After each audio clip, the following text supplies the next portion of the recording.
अस्सलामु अलैकुम वरहमतुल्लाहि वबरकातुहू। ये वीडियो बहुत ज़्यादा अहम है उन तमाम साथियों के लिए जिनको उर्दू से अरबी वाले जुमले बनाने में बहुत मुश्किल पेश आती है, या उनको ट्रांसलेट करने में, तर्जमा करने में मुश्किल पेश आता है, या वो अरबी अदब में माहिर बनना चाहते हैं, अरबी में माहिर बनना चाहते हैं और अरबी की बड़ी किताबें पढ़ सके ख़ुद से, या किसी बड़ी किताबों का तर्जमा कर सके। इस तरह की सारी चीज़ें, अगर वो अरबी से मुताल्लिक़ अगर आप कुछ भी, अगर आपको परेशानी है या आप कुछ सीखना चाह रहे हैं या आप समझना चाह रहे हैं कि कैसे इसमें आगे बढ़ा जाए, तो ये वीडियो आपके लिए बहुत ज़्यादा अहम है। तो मैं गुजारिश करूँगा कि जितने भी मेरे बच्चे हैं वो सब इस वीडियो को आप गौर से देखिए, समझिए और इसको अपनी ज़िंदगी में उतारिए भी। इसमें मैं आपको बहुत इंटरेस्टिंग चीज़ें सिखाने वाला हूँ। एक तो कि उर्दू से अरबी और अरबी से उर्दू तर्जमा कितनी आसानी से की जा सकती है, अरबी अदब कैसे सीखी जाती है, अरबी अदब होता क्या है, और किस तरीके से आप बहुत कम वक्त में बहुत आसानी के साथ अरबी में बहुत ज़्यादा आगे बढ़ सकते हैं।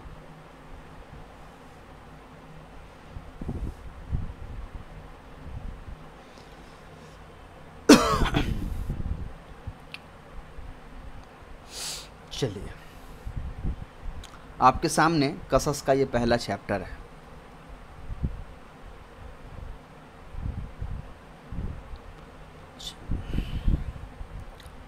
पहले समझ लीजिए कि मैंने ये पहला चैप्टर क्यों लिया। इसलिए कि ये आसान है, तकरीबन सबको आती होगी जिन्होंने इस किताब को पढ़ लिया है। मैं पहले इसको एक बार आपको तर्जमा करके दे देता हूँ। कसर यकसिरु बाब ज़रब यज़रिबु से, जो फेल इसमें आया है वो भी याद रख लीजिए। मन इसमें मौसूल है। अच्छा हाँ, एक बात मैं यहीं पे बता दूँ तो ज़्यादा मुनासिब है। मेरी शुरू की कुछ वीडियोस ऐसी हैं जिसके अंदर कसस में मैंने बहुत संगीन गलती, असल में आप उसको कह सकते हैं कि वो मैंने किया है। जैसे कसस के आप शुरू वाले वीडियो देखेंगे, उसमें मैंने मन को हर्फ कह दिया है और कसरा को मैंने बाब नसरा से कह दिया, हालांकि ये ज़रबा से था। तो इस तरह की बहुत सारी गलती हुई है। जैसे यहाँ पर फ़ी हाज़िहिल करियती में हाज़िही को मैंने मुज़ाफ़ कह दिया, जो ये भी गलत है। ये असल में इसमें इशारा मुशारुन इलैहि दोनों का एराब सेम होता है, इसलिए ऐसा हुआ है। मैं उसकी एक वजह पहले वाज़े कर देता हूँ, फिर हम लोग इंशाअल्लाह अरबी अदब के ऊपर आगे बढ़ेंगे, ताकि वो उससे आपका एक जो एतमाद है वो बचा रहे। और ये बात मेरे लिए भी अहम है। देखिए, सबसे पहली बात तो ये है कि मेरी गलती की कोई एक्सक्यूज़ नहीं है। मैं चाहे आपको कितने भी हवाले दे दूँ कि मैंने मुझसे गलती नहीं हुई या गलती क्यों हुई, वो सही नहीं है। बहरहाल गलती मुझसे हुई है, उसको मैं एक्सेप्ट करता हूँ। लेकिन ये बहुत ज़रूरी है कि मैं इस बात को ज़रूर वाज़े कर दूं कि वो गलती होने की और कितनी वजहें हो सकती हैं, ताकि उससे आपको आगे जो मुझसे फ़ायदा हो रहा है उसमें कोई नुकसान ना पहुँचे। और ये बताने की वजह भी क्यों पड़ रही है ये भी मैं बता देता हूँ। कुछ बच्चों ने बहुत ही अलग अंदाज़ में उन्होंने, मैं उनकी नीयतों पर नहीं जाता हूँ, नीयत का हाल अल्लाह जानते हैं, लेकिन अल्फाज बहुत बार हमारी नीयतों को ज़ाहिर कर देते हैं। तो उन्होंने बहुत अलग अंदाज़ में उन्होंने मेरे ऊपर तनकीद की। उन्होंने कहा कि आप ख़यानत कर रहे हैं, कुछ ने कहा कि आप बच्चों की ज़िंदगी के साथ खिलवाड़ कर रहे हैं, बच्चों की ज़िंदगी बर्बाद कर रहे हैं, इस तरह की कुछ। हाँ, और इसमें कोई शक नहीं है कि मैंने कुछ गलतियाँ की हैं शुरू की वीडियोज़ में, लेकिन मैं आपको एक बात बताना चाह रहा हूँ। जिन लोगों को मेरे बारे में पता है वो तो जानते हैं मेरी ज़िंदगी के बारे में, जिनको नहीं पता है वो मेरे चैनल पे मैं कौन हूँ वाला एक वीडियो है, चंद 20-25 मिनट का वीडियो है। उसमें मैंने अपनी पूरी ज़िंदगी, अपनी तालीम, सारी चीज़ें बताई हैं। उसको देख ले, ताकि मुझसे जो बदगुमानी है, जो नफ़रत है, जो गुस्सा है, वो थोड़ा कम हो जाए। बाकी मैं कुछ चीज़ें इसमें वाज़े करने की कोशिश करता हूँ। बहुत बार ऐसा होता है कि मदरसों में भी असातिज़ा आते हैं, पढ़ाते हैं, तो वो कुछ बोलते हैं तो बच्चा वहाँ पर सुनता है, तो बच्चे वहाँ पर क्रॉस क्वेश्चन कर सकते हैं। तो बहुत बार ऐसा होता है असातिज़ा की ज़ुबान से कुछ चीज़ें फिसल जाती हैं, या असातिज़ा कुछ चीज़ें कहीं पर मिस्टेक हो जाती है देखने में, वो भी इंसान ही है, वो भी पढ़ के ही आते हैं। मिस्टेक हो जाती है कुछ चीज़ों को देखने में, समझने में। वो क्लास में बोलते हैं, बच्चों का मुताला पहले से होता है, तो बच्चे बता देते हैं कि सर हमने तो ये पढ़ा था, आप ये कह रहे हैं। तो वहाँ पे असातिज़ा को जो है वो मौका मिल जाता है चेक करने का, फिर जो गलत होता है, जो सही होता है, वो वाज़ेह हो जाता है। मैं जो आपके सामने वीडियो बनाता हूँ, इसमें क्या है कि मेरे सामने कोई है ही नहीं, तो मैं अकेले बच्चा भी बनता हूँ और अकेले उस्ताद भी बनने की कोशिश करता हूँ। तो बहुत बार ऐसा होता है कि मैं बोलना कुछ और चाहता हूँ और जल्दी जल्दी जो मुझे बोलने की आदत है, ये मेरी एक बीमारी है, और ये मेरी सांस की वजह से होता है कि मुझे जल्दी जल्दी बोलने की आदत है, मैं धीरे नहीं बोल पाता हूँ, कितना भी कोशिश करता हूँ तब भी। तो जल्दी जल्दी बोलने की वजह से क्या होता है कि बहुत बार मैं बहुत ऐसी बातें बोल जाता हूँ जो मुझे लगता है कि मैंने कुछ और बोला होगा, लेकिन मेरे ज़ुबान से कुछ और निकल जाता है और मुझे पता नहीं चलता है। तो मेरे सामने कोई बच्चे नहीं हैं जो मुझे बार बार बताएं कि सर आपने ये कैसे कहा, ये तो ये है, ये तो ये है, वो नहीं होता है। एक तो ये है। दूसरी ये है कि शुरू की जो कुछ वीडियोज़ है जिसमें मैंने गलती की है, उसकी वजह यह है कि उस वक्त भी मैं जो है वो ज़्यादा तजर्बेकार नहीं था पढ़ाने में। एक तो रिकॉर्ड करते वक्त मैं बहुत ज़्यादा नर्वस था, डर लगता था, अब भी बहुत डर लगता है। और ख़ास तौर पे जिन सब्जेक्ट्स में मैं पहले से कमज़ोर था उसमें मुझे और ज़्यादा डर लगता है। तो ये बहुत सारी बातें हैं जो इसमें कोई शक नहीं कि इल्म की कमी भी बहुत है, बहुत कुछ सीखना बाकी है मेरी ज़िंदगी में। मैं पढ़ा ज़रूर रहा हूँ, लेकिन मैंने कभी अपने आप को उस्ताद का दर्जा नहीं दिया है। मैं अभी भी तालिब इल्म हूँ, अभी भी मैं पढ़ता हूँ, समझता हूँ और कुछ चीज़ें समझाने की कोशिश भी करता हूँ आसान अंदाज में। ये तो मैंने अपनी एक वजह बता दी कि मुझसे क्यों गलतियाँ हो जाती हैं। अब रही बात ये गलती हो जाती है तो ये तो बड़ा संगीन है, क्योंकि बच्चे भी गलत याद कर लेंगे। तो नहीं, ऐसा नहीं होता है।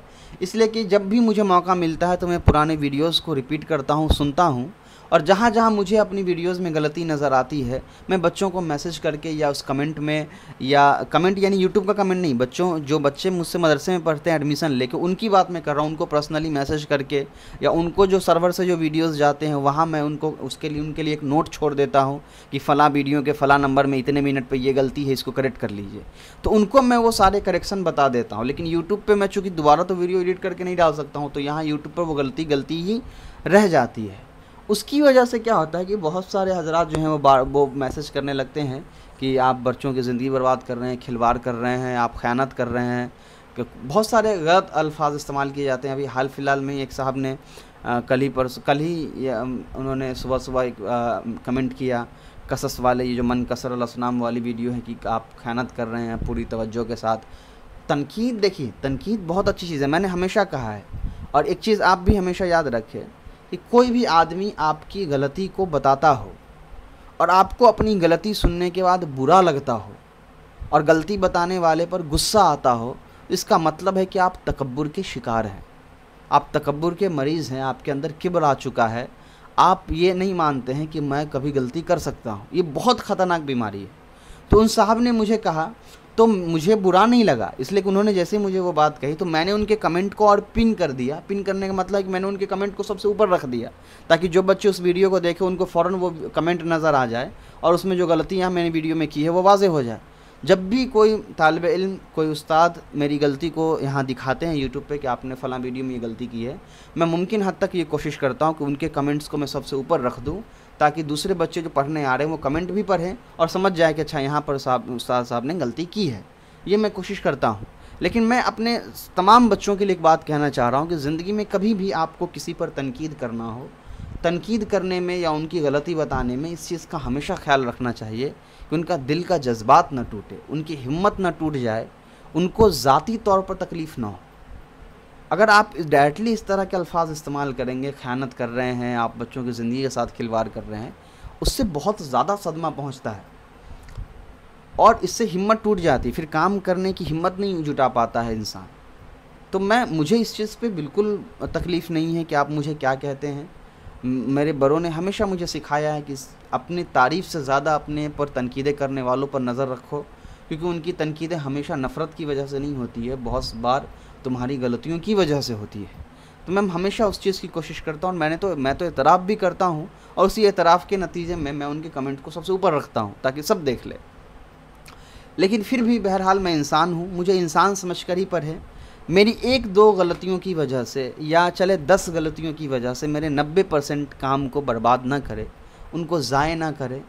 मैं भी इंसान हूँ, मेरे अंदर परफेक्शन नहीं है, ये अलग बात है। हमें जिनसे मोहब्बत होती है उनकी हम अच्छाइयाँ ढूंढने लगते हैं, और जिनसे नफ़रत होती है उनकी हम सिर्फ बुराइयाँ ढूंढते हैं।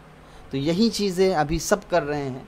इन चीज़ों से मत करिए। किसी से मोहब्बत भी सच्चे दिल से करिए, और नफ़रत अगर हो भी गई है तो वजह ज़रूर तलाश करिए कि ये नफ़रत सिर्फ़ अपने ज़ाती वजह से है या वाकई में वो इंसान नफ़रत के लायक भी है। ठीक है, चले, वो तो बहरहाल ये बात कहनी मेरे लिए ज़रूरी था, ताकि मेरे हर वीडियो पर अलग अलग तरह कमेंट करने के बजाय आप समझें इन चीज़ों को। परेशानी होती है, सिर्फ कोई तालिब इल्म सामने ना हो और वीडियो रिकॉर्ड करना, बोलना बहुत बड़ी चीज़ होती है। लेकिन बहरहाल मेरे इल्म की कमज़ोरी है, उसका भी मैं एतराफ़ करता हूँ। किसी भी वीडियो में मेरी कोई भी गलती हो बेझिझक आप कहें, लेकिन बुरा भला कहने के बजाय मेरी गलती बता दिया करें। चले, तो मन कसर अल असनाम, मूर्ति किसने तोड़ी। मैं सिंपल तर्जमा कर रहा हूँ, फिर बता रहा हूँ कि मैं आपके सामने इससे आप अरबी अदब कैसे सीखेंगे। पहले आप तर्जमा देख लीजिए। मन कसर अल असनाम, मूर्ति किसने तोड़ी। बायोल असनाम, मूर्तियों का बेचने वाला।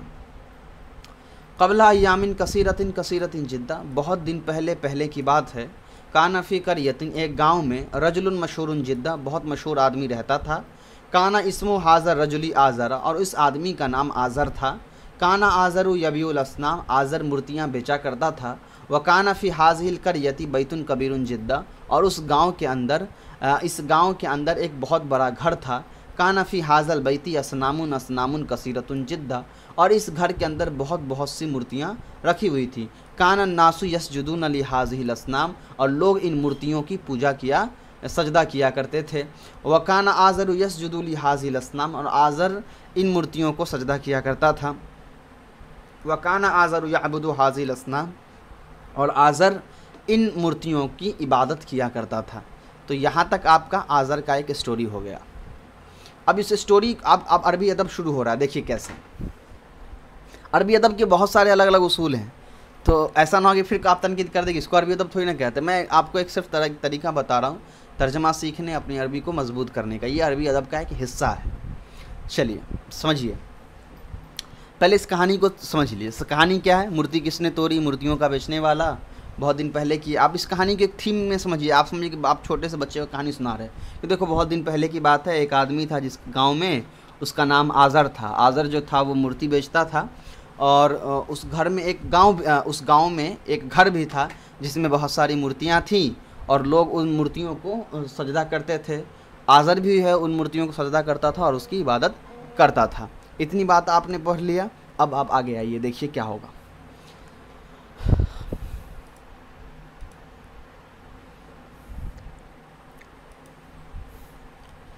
इससे आप एक कहानी बनाएंगे। अब मेरी उर्दू अच्छी नहीं है, इसमें भी गलतियां हो सकती हैं, तो उसको थोड़ा सा नज़रअंदाज कर दें प्लीज़।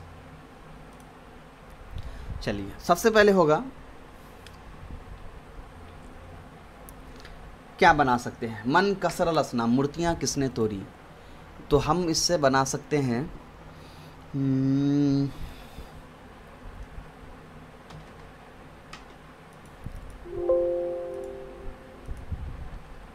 चलिए,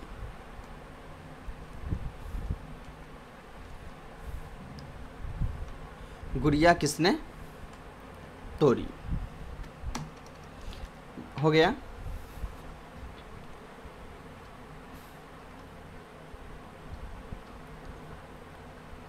चलिए मैं इसको पॉज कर देता हूँ पहले, या नहीं पॉज करूँगा तो आप समझेंगे नहीं कि स्टोरी लिखा कैसे जाएगा।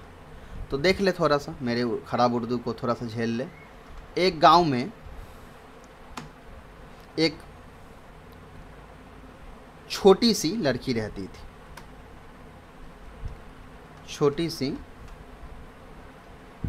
लड़की थी। उस लड़की का नाम फातिमा था। फातिमा गुड़िया बेचा करती थी।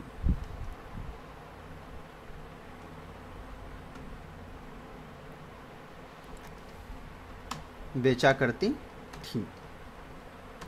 उसके बाद आ जाइए, फातिमा गुड़िया बेचा करती थी। उस गांव में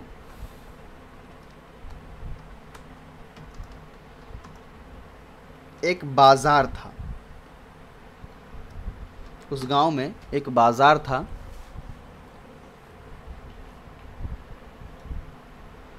लोग उस बाज़ार से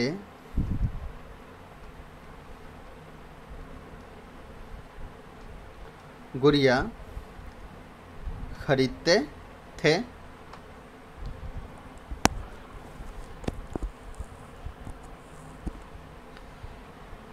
फातिमा भी उस बाजार से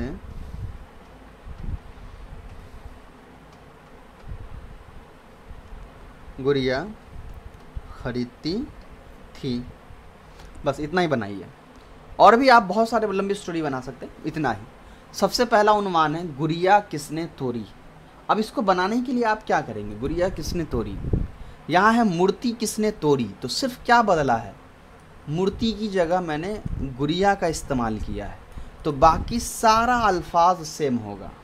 मन, मन का सारा, वहाँ अल असनाम है, असनाम की जगह गुड़िया, गुड़िया के लिए आता है अद्दुमियतु, अद्दुमियता, तो अद्दुमियता लगा दीजिए। मन कसर अद्दुमियता, तो पहला से आपका जुमला बन गया। वहाँ है एक गांव में एक मशहूर आदमी रहता था, है ना, यहाँ एक गांव में एक मशहूर आदमी रहता था। मैंने यहाँ लिखा एक गांव में एक छोटी सी लड़की रहती थी। तो काना फी क़रयतिन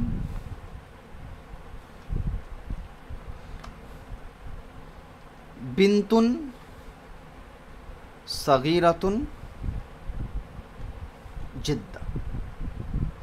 ठीक है, उसके बाद यहाँ है उर्दू देख लीजिए।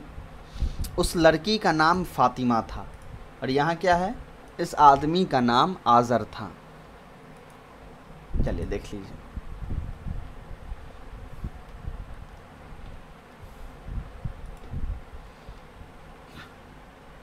काना इस्मु हाज़िहिल बिंतु फातिमाता, फातिमाता हो गया। फातिमा गुड़िया बेचा करती थी, यहाँ है आज़र मूर्ति बेचा करता था। मैंने कहा फातिमा गुड़िया बेचा करती थी, तो कानत फातिमतु, बस काना बदल देना, इसलिए फातिमा मुअन्नस है, तो कानत फातिमतु गुड़िया बेचा करती थी। तो यबीउ, यबीउ तो मुअन्नस है ना, तो तबीउ आ जाएगा, वाहिद मुअन्नस गायब, तबीउ, और गुड़िया है तो अद्दुमिया लगा दीजिए, अद्दुमियत। इन सबको मैं बदल के दूसरे फ़ॉन्ट में कर देता हूँ ताकि इसको आप समझ सकें।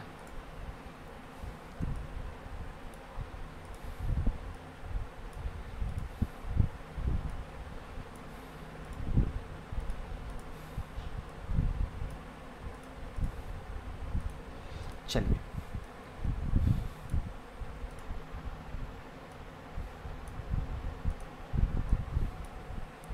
आपने तीन जुमला बना लिया आपने कसस के इस 3 जुमले की वजह से। आगे भी पूरा जुमला आप ऐसे ही बना सकते हैं। 4 जुमला आपने बनाए, आगे भी आप पूरा का पूरा जुमला इसी तरीके से बना सकते हैं। जैसे उस गांव में एक बाज़ार था, यहाँ है उस गांव में एक घर था, तो बस आपको ही करना है। काना फी क़रयतिन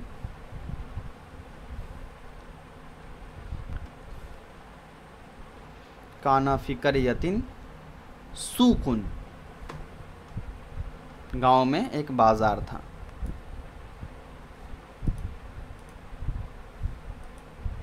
हो सकता है मुझसे भी गलती हो गया हो कहीं पर भी, मुझे आप बता देंगे।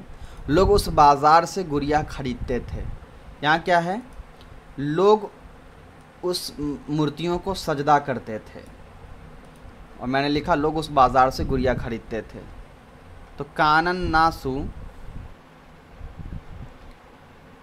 यबीऊना अद्दुमियता मिन हाज़ा सूक, सूक मतलब बाज़ार। ठीक है, चलिए उसका बाद फातिमा भी बाज़ार से गुड़िया ख़रीदा करती थी, तो बस इसका बना दीजिए। कानत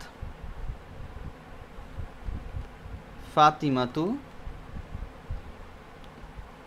अच्छा ख़रीदने के लिए यबीउ नहीं आएगा ना, इश्तरा यश्तरी, तो यश्तरीयूना आ जाएगा।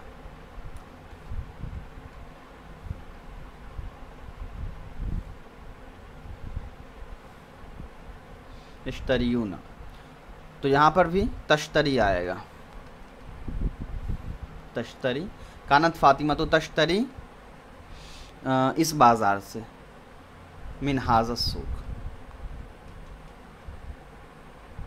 ठीक है, तो देख लीजिए आपने इतना जुमला बना लिया। अब अगर आपके सामने ये कसस वाला जुमला नहीं होता तो इस जुमला को बनाने में आपको बहुत मुश्किल पेश आती, इसमें कोई शक नहीं है।